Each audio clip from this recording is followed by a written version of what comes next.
इस्लामाबाद की district and session court ने बानी पाकिस्तान तहरीक इंसाफ इमरान खान और उनकी अहलिया बिशरा बीबी की इद्दत निकाह केस में सज़ा के खिलाफ अपीलों पर समाअत में 1 बजे तक का वक्फा कर दिया।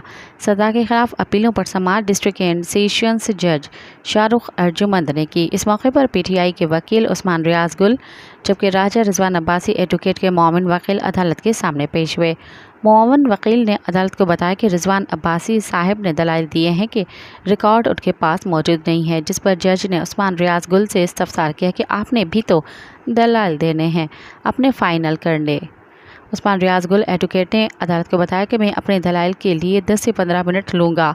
जज शाहरुख अर्जुमंद ने रिमार्क्स दिए कि 1 बजे तक रिजवान अब्बासी अदालत के सामने हर हाल में अपने दलाइल दें। 1 बजे तक वीडियो लिंक के ज़रिए दलाइल लाजमी दें।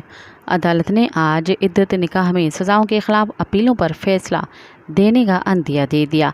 बादशाह अदालत ने केस की समाअत में 1 बजे तक का वक्फा कर दिया। मज़ीद ख़बरन ऐं तफ़सीलात लाइ विज़िट कयो असांजी वेबसाइट www.awamiNewsHD.com ऐं ॾिसंदा रहो अवामी न्यूज़ HD।